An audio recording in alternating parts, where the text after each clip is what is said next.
Universidad Centro Panamericano le da la más atenta bienvenida a este que es el tercer ciclo de videoconferencias gratuitas que UNICEF expone para todos ustedes para el desarrollo del conocimiento con estos grandes temas que ponentes de académicos y egresados de nuestra institución nos están dando a conocer.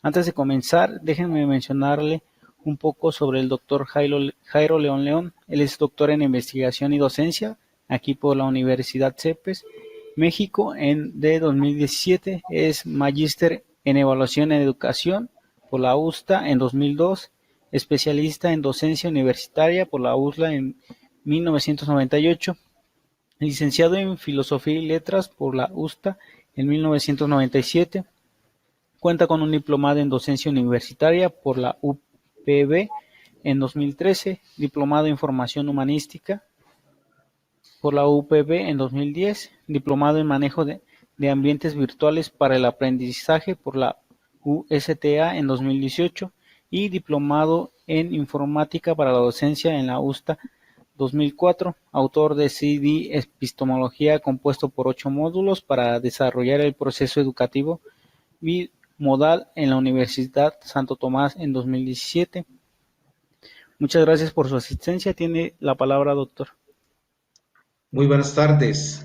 Saludo a las directivas de la Universidad Centro Panamericano de Estudios Superiores y a todos los ponentes que en este momento están presentes, a todos los estudiantes y demás académicos que están haciendo audición a esta videoconferencia. Bien, el objetivo de la misma es presentar la tesis doctoral Desarrollo de la reflexividad crítica en los estudiantes universitarios. Dos preguntas claves para indagar acerca de cómo se están formando los profesionales en el mundo, en la academia, y es cómo desinstrumentalizar a los profesionales del futuro. Y otra segunda pregunta también urgente es cómo implementar una nueva didáctica pedagógica para desarrollar ese aprendizaje reflexivo.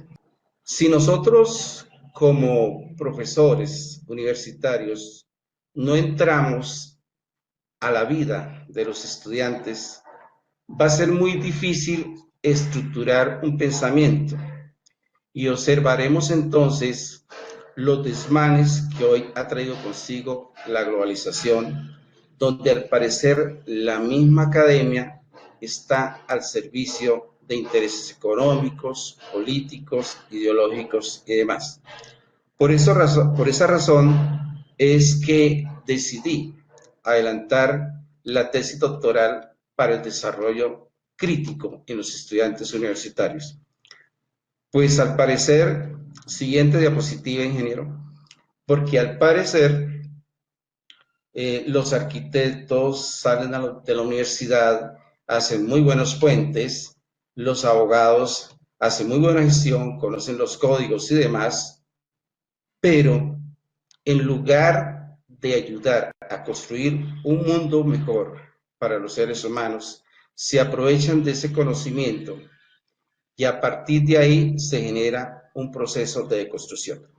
Vamos a empezar entonces escuchando esta historia de vida que nos va a permitir, en cierta manera, conocer contextos para nosotros desconocidos. Ese fue un trabajo de las varias historias de vida que se presentaron a los estudiantes y que luego analizaremos. Vamos a mirar otras historias con sensibilidad social. Y una de ellas era la siguiente. Mamá, ya tengo trabajo. Mercedes era una mujer, madre de 5 hijos. Un padre que nunca había respondido, nunca hizo un mercado. Siempre que llegaba, la familia tenía que esconderse porque los insultos y maltrato hacia ella y a sus hijitos era impresionante. Pero ella era una mujer laboriosa, responsable, hacendosa y quería siempre lo mejor para sus hijos. Pero un día desesperada, tuvo que decirle a algunos de ellos que necesitaba dinero, que estaba angustiada porque tenía ciertas deudas. El segundo de sus hijos le dice, mamá, no te afanes, yo voy a ir a trabajar y voy a buscar dinero para que usted no tenga tantas deudas. Yo voy a trabajar para que usted no se preocupe. La madre mirándolo de arriba abajo, lo abraza, lo besa y le dice, mi amor, pero tú estás muy pequeño, ¿quién te va a dar empleo? Mamá, yo voy a conseguir trabajo. El muchacho, al siguiente día, muy temprano, se fue de sitio en sitio, buscando la ocasión. Llegó a un taller y preguntó que si le daban trabajo, le dijeron que no, que hoy no había trabajo para muchachos. Siguió caminando cuando de pronto llega a una tienda. En la tienda el muchacho enclenque y con cierta timidez le dice a un tipo al que estaba ahí que si había la posibilidad de que le diera trabajo. El tipo en un tono agreste le dice, no, aquí no hay trabajo para nadie, más usted, un chirango como usted, que va a trabajar, desnutrido. El niño inclina su cabeza y tan solo le dice, señor, es que nos estamos muriendo de hambre, si usted me pusiera a ayudar. El hombre, déspota como siempre, le respondió, aquí sí hay trabajo, pero es para moler vidrio con los dientes. El muchacho, de manera inocente, le dice, señor, muchas gracias, ¿a qué hora sigue a venir mañana? Y el tipo, todavía en un tono altanero y sin misericordia, le dice, lo espero mañana a las 7 de la mañana. El muchacho da la espalda y le da las gracias, se va contento, brincando como un niño inocente. Cuando llega a su casa le dice, mamá, ya conseguí trabajo, mamá, ya tengo trabajo, ya no se tiene que preocupar por tantas cosas, yo le voy a ayudar. La mamá lo abraza, lo acaricia y lo mira y dice, mi amor, qué bello, ya conseguiste empleo. Sí, mamá, ya conseguí empleo, mañana empiezo a las 7. ¿Mañana a las 7? ¿Y por qué tan temprano? No sé, el señor me dijo que a las 7. A las 7. ¿Y cuál es su trabajo? ¿En qué vas a trabajar, mi amor? Voy a moler vidrio con los dientes. Cuando el niño lo expresa, su madre agacha la cabeza y comienza a brotar lágrimas en sus ojos. La abraza una vez más y le dice, mi amor, papito, no te han dado trabajo, te han engañado, se han burlado de ti, mi amor. Tranquilo, yo buscaré la manera de cómo salir adelante.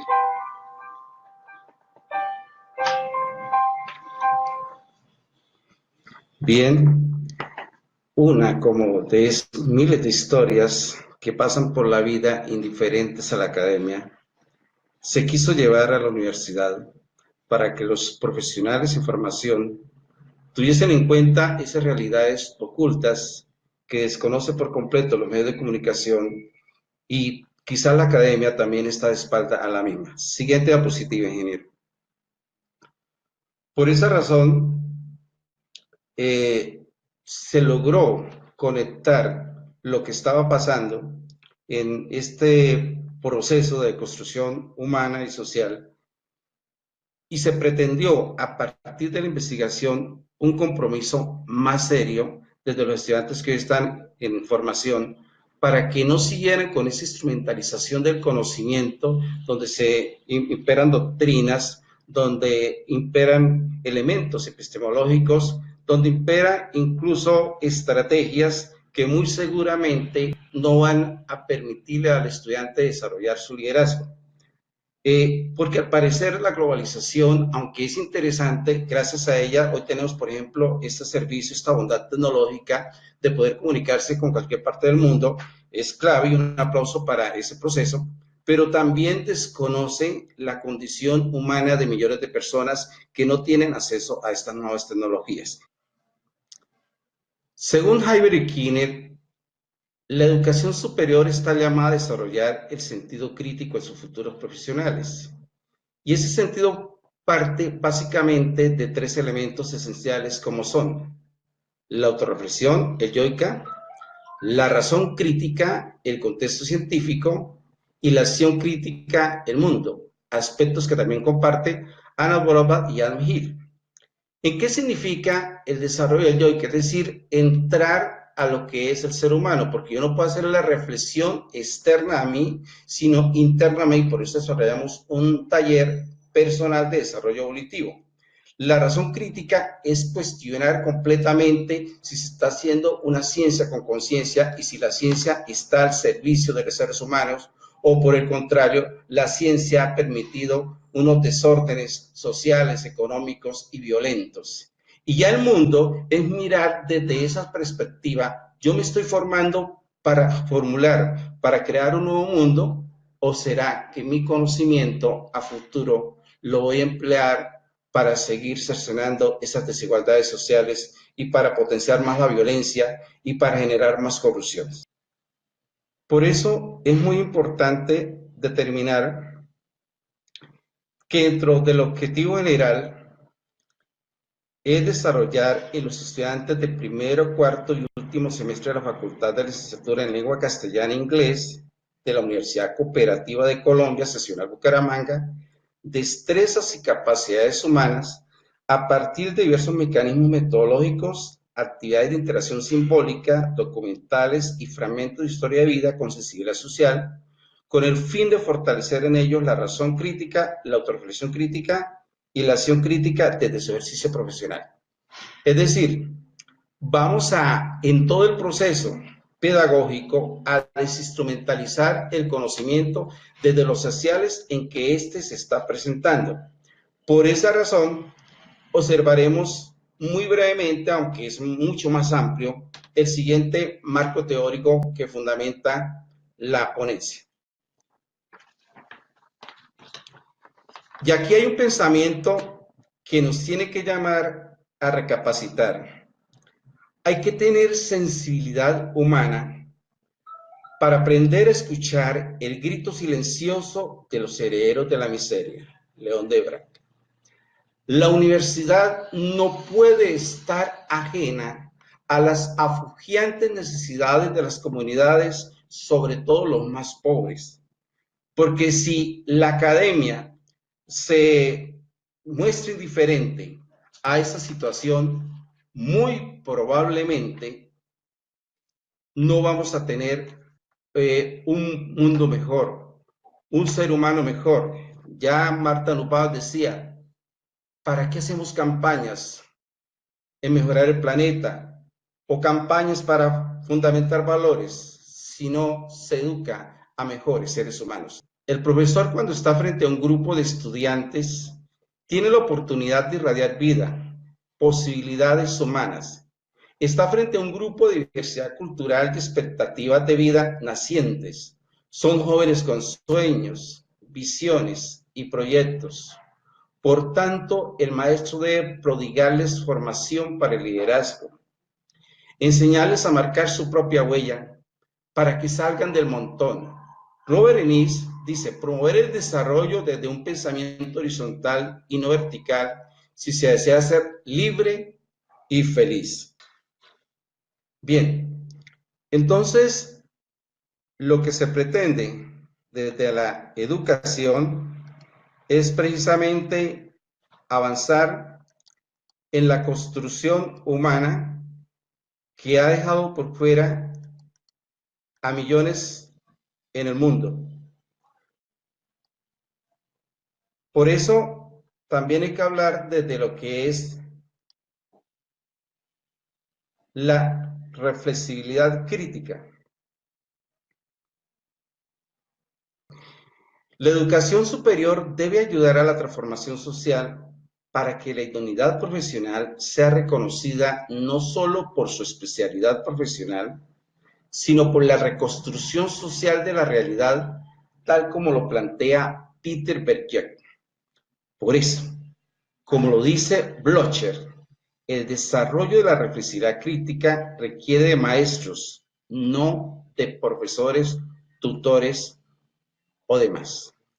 Bien, si nosotros como profesores universitarios no entramos a recapacitar sobre la labor que estamos realizando en nuestra formación y quizás solamente nos quedamos en un examen, en un parcial, en un quiz, sin saber incluso si lo que yo estoy preguntando va a darle herramientas para la defensa de su vida y no solamente de su espacio epistemológico técnico, pues muy seguramente esa reflexibilidad crítica se va a perder, porque hay que entonces encontrarnos con los otros. Siguiente, ingeniero.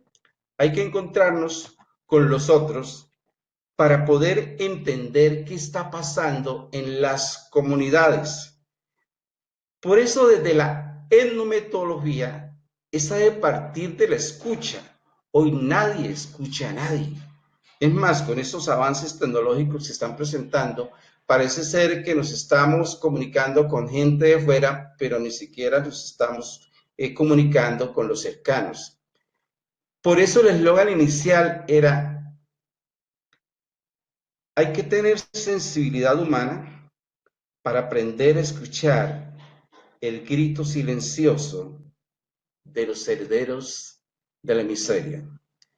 Según Rutledge, la metodología parte de la reflexión retrospectiva y la empatía para poder llegar eficazmente a las comunidades, aspecto que también comparte Rothbard. Recuerden que Lipovetsky en su obra La Era del Vacío ya tocaba este tema y decía cómo ayudar a los jóvenes para comprometerse con el prójimo, porque lamentablemente hoy estamos construyendo una sociedad indiferente. Por eso, como decía que hoy llega, somos un andar solitario entre la gente, somos cobardes con nombre de valientes. Siguiente, ingeniero. La etnometodología, entonces, lo que busca es llegar a esas comunidades que no son escuchadas, que son ignoradas y que muchas veces el mismo profesional se preocupa por tener dinero, se preocupa por tener estatus social, pero desafortunadamente desconoce que la herramienta que le entregamos en la universidad es para ayudar a aliviar las diferencias, la violencia, el hambre, la pobreza, la misma crisis planetaria que hoy se está generando, es precisamente porque pensamos solo en nosotros y no nos atenemos a pensar en ese proceso. Entonces, es ahí donde el maestro debe ser un upallador de talentos para permitir al estudiante la construcción de un conocimiento no desde la racionalidad técnica, sino reflexiva. Eso lo dice Dewey. Por eso les pido a los maestros que no enseñan a sus estudiantes ser copiadores, repetidores, sino enseñarles a sus pupilos a romper con el cordón umbilical que ha dependido de ellos y facilitar mejor el proceso mayéntico, donde el diálogo reflexivo sea la parte esencial de su trabajo. Si el maestro universitario no deja huella en sus alumnos, va a ser muy difícil que los estudiantes puedan cambiar desde esa reflexión, llegar a la vida y el corazón del estudiante, como lo plantea Carl Rogers, reforestar sus corazones, como lo plantea Chamalú, descubrir los soles de esperanza que hay en ellos y partir en el desarrollo del conocimiento de sus intereses, como lo concibe Jürgen Habermas. Muchas veces en la investigación planteamos lo que a nosotros nos parece que debe ser interesante, pero jamás nos detenemos a pensar, bueno, ¿y qué es lo que realmente le interesa a los estudiantes? ¿Sobre qué vamos a trabajar científicamente y qué metodologías se van a aplicar según sus intereses? Es decir, educar para el liderazgo, para que sin miedo expresen sus ideas con libertad, tal como lo reconoce Hans-Jörg Gadamer. En las fotografías que ustedes han visto allí, antes de preparar la ponencia, me puse a escoger algunas fotografías, unas imágenes. Dije, bueno, pues las que no tienen crédito bibliográfico son las que son mías, porque son los estudiantes los que luego de una clase me buscan, los que llorando me dicen, profesor, gracias a su clase mi vida cambió, gracias a su clase yo lo llevé a la casa y teníamos esta problemática y la llevé. Es decir, profesor, no solamente usted me está educando aquí en la universidad, yo también estoy educando en mi hogar, estoy educando a mi comunidad. Su clase me ha marcado la vida, profesor. Gracias por la clase. Y algo bien interesante que me pasó en una clase de posgrados es que un arquitecto con más de 30 años de experiencia me decía, doctor, si valió la pena hacer este posgrado fue precisamente gracias a su clase, y lloraba incansablemente. Quiere decir que si nosotros no le mostramos a nuestros profesionales cuál es el contexto en que ellos se van a enfrentar a futuro y seguimos educándolos de pronto con guantes de seda, pero de espaldas a esa realidad, muy difícilmente usted dejará huella. Por eso necesitamos entrar en esa construcción de lo humano. Ahora vamos a analizar cuáles fueron las estrategias metodológicas. Realmente fueron muchísimas las posibilidades en materia de investigación que realizaron, cómo se hizo y demás. Miremos que, por ejemplo, las historias de vida llevadas a la universidad son totalmente desconocidas por los más media y por la misma academia. Fueron llevadas al aula para que los profesores en formación, en este caso los profesores de la licenciatura, pudieran reflexionar críticamente sobre el papel que ellos deben cumplir como formadores de las futuras generaciones. Es decir, aquí hay una responsabilidad grande porque los profesores deben comenzar a generar cambios, transformaciones, porque ahí en su aula de clase va a estar el futuro presidente, el futuro gobernador, el futuro científico. Y si estos profesores están en formación, desconocen por completo las afugias de las comunidades, pues va a estar muy difícil llegar a esas vidas, pues llegar a transformarlas. Esta historia está cargada de componentes históricos, hermenéuticos, acción, participación, biogramas, cartas o epístolas y la etnografía educativa. Cada una de ellas, porque fueron varias, está direccionada a la reflexión, tal como lo entiende Gómez y Leconte, triangulados por aspectos como antropológicos, aspectos sociológicos y aspectos pedagógicos. Es decir, la investigación etnográfica cualitativa tiene otros componentes que generan no una cuantificación del proceso, sino una cualificación del proceso en todo su desarrollo. Por aquí se aplicaron entrevistas, se aplicaron talleres, se aplicaron videos, se aplicaron otros instrumentos para poder determinar con certeza hasta dónde era su desarrollo crítico reflexivo. Ya en la población y muestras se tomó el grueso de la facultad, que en ese entonces tenía 350 estudiantes, 45 de primer semestre, 35 de cuarto y 25 de último semestre. ¿Qué era lo que se pretendía entonces con la muestra? Esto pues alcanzó un 30% de la población, lo que de alguna manera identifica que 105 estudiantes participaron en el proceso de la investigación, de manera que le da credibilidad al estudio que se realizó.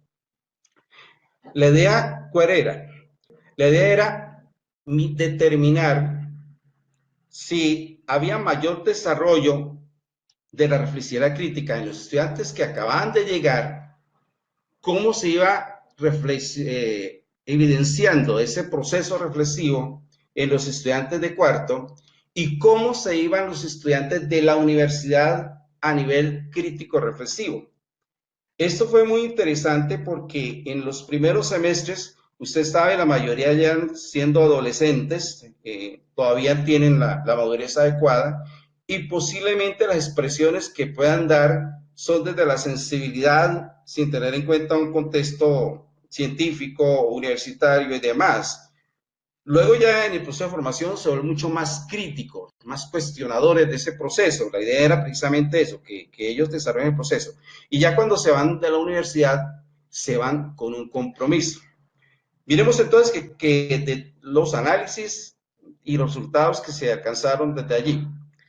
Como habían varias preguntas y habían tantos instrumentos para poder certificar ese proceso investigativo, con el doctor que acompañó mi proceso el doctor Mena, que acompañó mi proceso de formación doctoral, llegamos a un común acuerdo que habría que tomar la pregunta que más incluía la reflexividad crítica, debido a que ciertas categorías se repetían. Por eso se eligieron las dos incidencias más significativas, debido a que fueron resultados que marcaron la tendencia por nivel. A partir de ahí se abordó entonces el análisis de los resultados para saber de qué manera desarrollaban la reflexividad crítica los estudiantes según su nivel de formación. Y aquí, pues, son varias las tablas que se sacaron fruto de ese análisis y discusión de resultados, pero básicamente se estructuraron en tres elementos fundamentales de la reflexión. La razón crítica, ya lo explicaba antes, es decir, cómo se da ese proceso de construcción de conocimiento. La autorreflexión crítica, que es el desarrollo evolutivo del estudiante, es decir, cómo me comprometo yo, ya no miro el proceso de fuera, sino lo miro desde dentro. ¿Y cuál es la propuesta crítica? Es decir, yo como profesional, analizando ya esa problemática humana de descompensación social que existe, ¿cómo voy a trabajar? Miremos, por ejemplo, unos códigos. Esos códigos que aparecen ahí, lo puedo explicar de pronto los más significativos. Por ejemplo, el BI significa superar la violencia intrafamiliar.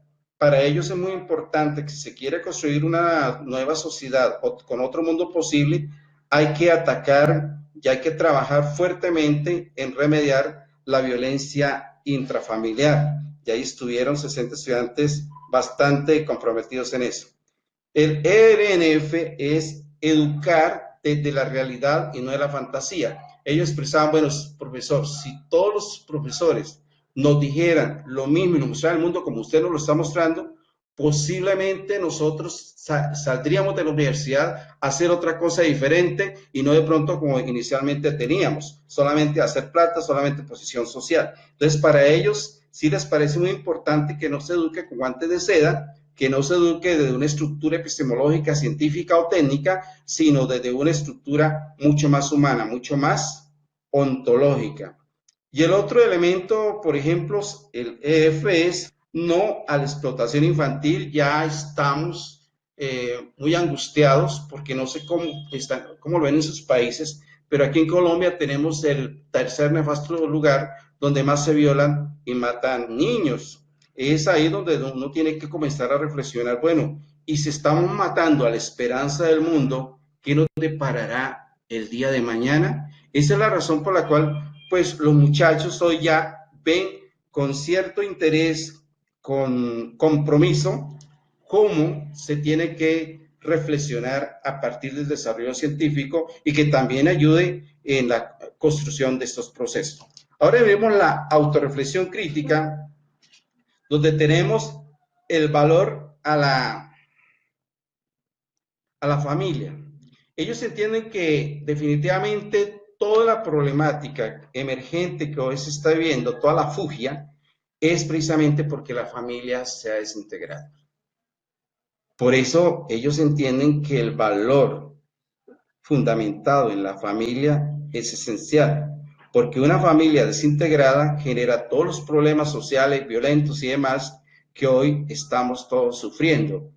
Y de alguna manera, si en ese contexto, que es la raíz, que es la base de la construcción de la sociedad, no se hace un trabajo serio y responsable, pues muy seguramente lo que estamos viendo ahora lo vamos a ver más adelante con peores situaciones, en peores circunstancias. Otro elemento aquí importante es el NDI, es no dejarse influenciar. Ellos, fíjate que estamos hablando de la autorreflexión crítica, es decir, ¿por qué siempre me he dejado manipular? ¿Por qué siempre condicionan mi vida? Yo no lo veo en los estudiantes universitarios, como, perdóname la expresión, como las niñas para ser importantes o ser tenidas en cuenta en los grupos se prostituyen o se drogan o se alcoholizan. Lo mismo pasa con los jóvenes, precisamente porque no manejan su yoicidad, no saben elegir, no saben juzgar por sí mismos y siempre deciden por los demás. Entonces, cuando ya los muchachos me dicen que ellos van a tomar las riendas de su propia vida y no dejarse influenciar, ya es bastante esperanzador para el estudio. Y el HAM es jamás abandonar a la madre. En muchas de las historias precisamente se notaba esa situación, cómo los hijos después de ser doctores, después de ser profesionales, se avergüenzan de su propia madre. Y esa es una situación muy dolorosa porque lamentablemente están llegando a nuestras universidades la mayoría de estudiantes siendo hijos de madre y cabeza de familia, es decir, no viven con su padre, viven solo con su madre, la madre que es la que está pendiente de ellos, la que los ha protegido y demás, pero tienen que pasar a fugias como la que escucharon en la historia de vida, muy dolorosas, muy preocupantes. Esto que escucharon en la historia de vida de introducción realmente es una de millones de mujeres que tienen que pasar por esas mismas circunstancias, pero que sin embargo sus hijos, cuando lleguen a la universidad, si tienen la posibilidad de avanzar y de construir otra dignidad humana, pues tiene que priorizar y reconocer cuáles fueron sus raíces. Al final de la conferencia van a tener un video de ese trabajo de campo que se hace para que ustedes tengan una visión mucho más amplia de este proceso. Y ya en la propuesta crítica, que es muy interesante porque es lo que realmente ellos se van a comprometer a hacer, encontramos el FE y es educar, o sea, formar para la educación sexual. Ellos saben que a partir de que haya tanto aborto en los adolescentes, porque tenemos niña embarazada de 10, de 12 años, eso genera violencia, eso genera pobreza, eso genera más desigualdad, más falta de oportunidades. Entonces, ellos salen completamente convencidos de que efectivamente te tiene que hacer una labor, porque son afortunados en venir ellos a la universidad, pero lamentablemente hay millones y millones de personas que ni siquiera tienen acceso a una escuela de primaria. Entonces, tienen ese compromiso. El CPE es hacer campañas preventivas para que ya que ellos no vienen a la universidad o ya que están pasando por situaciones afugiantes, poder precisamente educarlos de otra manera posible sin necesidad o de que sea la academia, porque muchas veces creemos que la academia lo puede todo, que es holística, y resulta que lamentablemente también es limitada, porque son muy pocos los que pueden llegar a la universidad. Entonces la idea es que los profesionales que llegan a la universidad, que les entregamos las herramientas, puedan replantear otro mundo posible. Y el EB es educar en valores. Definitivamente, si los estudiantes creen necesario que la fundamentación en valores debe ser un asial en su proceso profesional. Hoy miremos el caso de Odebrecht, que todos conocen, cuáles son las situaciones y demás, muy doloroso, muy lamentable, que si la academia no hace nada, probablemente, como dice Norbert Bilbeni en su libro El idiota moral, siguiente ingeniero, vamos a tener brillantes profesionales, grandes científicos, excepcionales en sus áreas, pero como seres humanos convertidos en unos verdaderos monstruos. Y peor aún, porque usted, cuando le presta un machete a un jardinero, sabe que le va a hacer un jardín excepcional, un jardín hermoso. Pero imagínese si usted le da esa herramienta a un loco, qué desastre no puede hacer con ese machete que él sabe manejar muy bien. Muchas veces, siguiente ingeniero, muchas veces los mismos profesores están entregando secretos de cómo zafarse la ley, de cómo violentar los códigos, de cómo ser más fácil las cosas, pero haciendo lo que no está permitido. Entonces vamos a mirar, gracias, vamos a mirar entonces cómo se cumplieron los objetivos que previamente se han establecido al inicio de la investigación. Entonces, un objetivo específico fue fundamentar una nueva metodología didáctico-pedagógica que ayudara a los estudiantes de los diferentes niveles de formación profesional a desarrollar su capacidad crítico-reflexivo para que a futuro sean unos profesionales que aporten significativamente en la defensa y dignificación de la persona humana. Eso se logró a través de los audios sobre la historia de vida, con sensibilidad social, haber observado muy atentamente los documentales y reflexionado abiertamente a título personal en el taller de desarrollo holístico. Es decir, cada estrategia que se utilizó con las historias de vida, los documentales y el taller era buscando de qué manera esa triangulación, razón crítica, autorreflexión crítica y propuesta crítica iba hilada al proceso de la investigación. Un segundo objetivo específico fue, por ejemplo, caracterizar de qué manera los estudiantes, de acuerdo a su nivel de formación, percibían la reflexividad crítica a partir de los fragmentos de historia de vida con sensibilidad social y otras alternativas pedagógicas que les ayudaran a ser más comprometidos socialmente como profesionales. Cuando al escuchar las historias de vida, muchos de los estudiantes que participaron en la investigación estallaron en llanto en varias ocasiones o se quedaron petrificados desde el impacto de la fuerte reflexión de la historia de vida o el documental analizado. Es algo muy significativo en el resultado de la investigación. No se hizo una investigación de tipo académico instrumental, sino se hizo una investigación de tipo humano, donde tocó la fibra de ellos como seres humanos, sus emociones, sus sentimientos, sus pasiones. Eso fue algo muy interesante porque la verdad, y lo digo por experiencia propia, luego de 20 años como profesor universitario, en mis clases salen los estudiantes en su mayoría llorando, reflexionando. Muchas veces no quieren que ni siquiera la clase se acabe porque quieren conocer mucho más de esos mundos que ellos no conocen y cuál es el reto que tienen para llevarlos. Bien, un tercer objetivo fue develar cómo desde el aprendizaje reflexivo los estudiantes rompen el paradigma técnico del profesionalismo instrumental para aplicar su conocimiento a contrarrestar las desigualdades humanas mediante diversas actividades aplicadas en el aula y fuera de ello. Este objetivo se alcanzó cuando los aspirantes a profesores develaban con argumentos válidos el compromiso que ellos irían a adquirir en pos de los vulnerables de la sociedad, ya sean niños, ancianos o personas en estado de pobreza. Es decir, este tercer objetivo develó en los muchachos qué es la tarea que deben cumplir ahora una vez ya tengan su título profesional. Y este trabajo no ha sido solamente con los licenciados. He tenido la fortuna de ser profesor de todas las profesiones, porque he trabajado en diferentes universidades en mi país, y lo más gratificante es cómo una clase transforma la vida de los estudiantes. Y si transforma la vida, también puede transformar la conciencia, la construcción científica, cómo superar ese tecnicismo.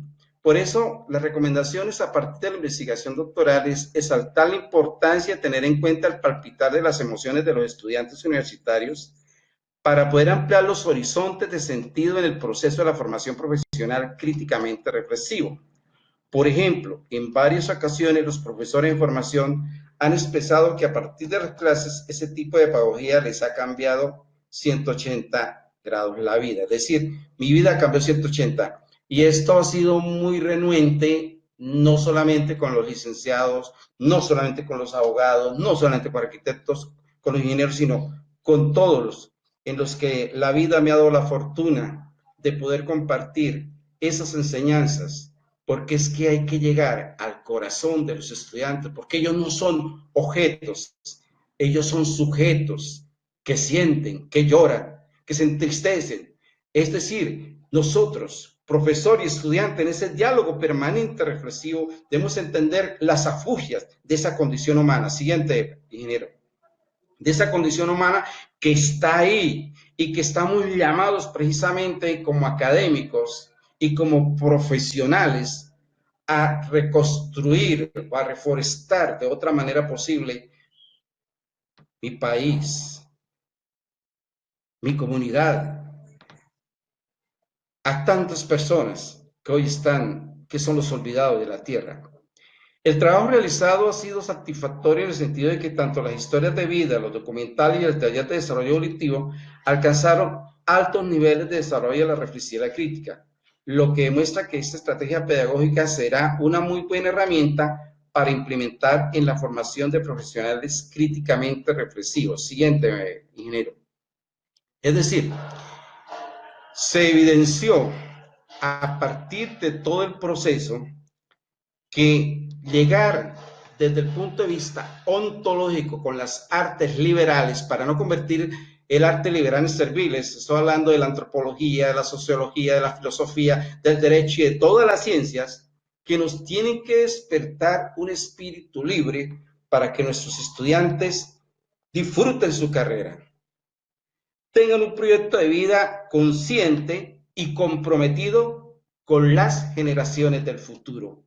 Porque si vamos a desarrollar técnicas, por ejemplo, como el fracking, entre otras, que lo miran solamente del interés económico, pero no el interés humano, social y ecológico, va a ser muy complicado tener otro mundo, otro país posible. Por eso la universidad está a tiempo de intervenir a la sociedad y a los gobiernos para que a partir de los responsables de las decisiones del Estado asuman tareas y políticas de inclusión e inversión social, pues en su mayoría las personas encargadas de tomar estas decisiones se titulan de la universidad. Lo decía antes, cuando el medio de comunicación estableció por qué hay tanta corrupción en Colombia, oh vergüenza, los principales corruptos del Congreso habían sido egresados de las mejores universidades de mi país. Es decir, hay un golpe a la cara, una cachetada, como hablamos aquí en América Latina, la siguiente, ingeniero, una cachetada a la universidad, a los profesores. Y ese tipo de monstruos, ese tipo de salvajes, es la que estamos formando hoy en la universidad. ¿No será que tenemos que replantear entonces nuestro trabajo como pedagogos, nuestro trabajo en el proceso de formación de los futuros profesionales para que seamos esperanzadores en ese proceso y no que estemos formando los futuros verdugos de la sociedad? Vamos a analizar entonces, ya para terminar este proceso sucinto de lo que fue la tesis, vamos a observar el video que fue el trabajo de campo realizado, pero obviamente aquí no están todas las entrevistas, solamente para la conferencia organicé este proceso.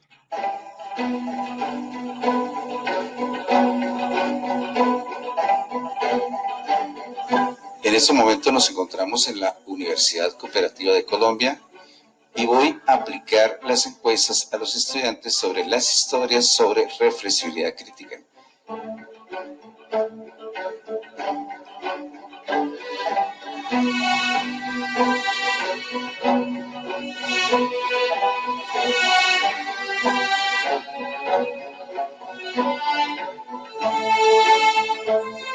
Queremos conocer cuál es el grado de desarrollo de los estudiantes de primero, cuarto y octavo semestre. Vamos a presentar evidencias de algunas de las entrevistas realizadas.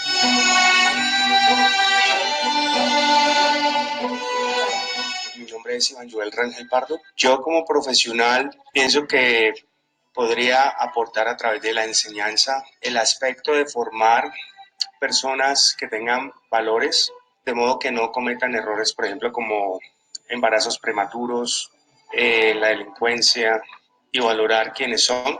Si yo puedo inculcarle eso a mis futuros alumnos, pienso que muchos de ellos podrían no cometer errores que han cometido algunos adolescentes desafortunadamente antes.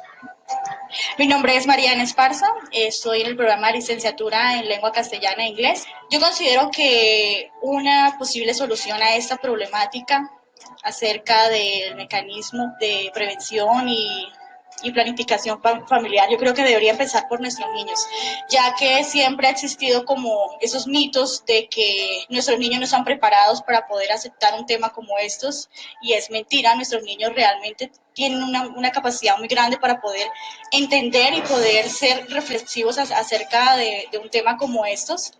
¿Por qué no empezar desde una etapa temprana para poder evitar esa problemática que se enfrenta tanto en nuestro país, que es la pobreza, debido a los altos índices de fecundidad, ya que nuestras adolescentes a los 12, 13 años empiezan con su vida sexual y no tienen como esa capacidad para poder tomar la decisión de qué voy a hacer con mi vida, y entonces llegan los embarazos, llegan aquellas enfermedades que realmente no saben cómo manejar.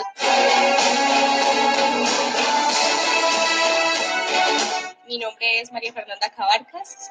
Pues de la historia que escuché sobre los diferentes métodos anticonceptivos que usaban las personas, la verdad yo pienso que estamos en un país en que la mayoría de las personas no tienen idea de los verdaderos métodos anticonceptivos, más que todo remedios caseros que usaban las abuelas. En el contexto en el que vivimos, las personas de más bajo nivel social no tienen conocimiento de los métodos verdaderos, y pues lo que estamos creando es una sociedad en la que cada vez hay más población, estamos creando más pobreza, porque a raíz de esa historia pues nacen las otras historias en las que las otras personas pues viven en pobreza. La mayoría de las personas que tienen muchos hijos, que no conocen los métodos anticonceptivos reales y que dicen usar estos métodos, no son personas que conozcan del tema, y lo que hacen es seguir teniendo niños en que siguen viviendo en esta situación porque no tienen una persona que los guíe en este camino y les enseñe cómo debe ser o cómo deben cuidarse ellos mismos para que no repitan la historia. Es bueno que los estudiantes hoy estén pensando en el escenario del compromiso, de la responsabilidad como profesionales. Por eso he querido presentarles esta ponencia para que a través de diferentes encuentros, porque obviamente aquí el límite es el tiempo, se pueda ampliar otros horizontes, otros mundos de sentido y generar una estrategia didáctico-pedagógica para formar profesionales 100% reflexivos o por lo menos más humanos. Ya entonces, para terminar, agradezco a todas las personas que pudieron participar de la conferencia. Ahí está entonces la bibliografía con la cual se fundamentó la tesis doctoral. Son realmente más de 100 autores los que consulté, pero aquí les dejo los más significativos si se quiere, como Broadbent, Dewey, Gadamer, Hyber, Nussbaum, Schoen.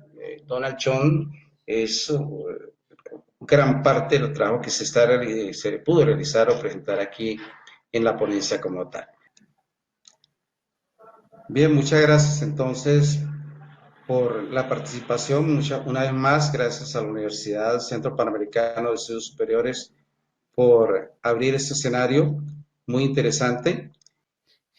Bueno, muchas gracias, doctor, por su participación. Muy bien. Buena tarde entonces para todos.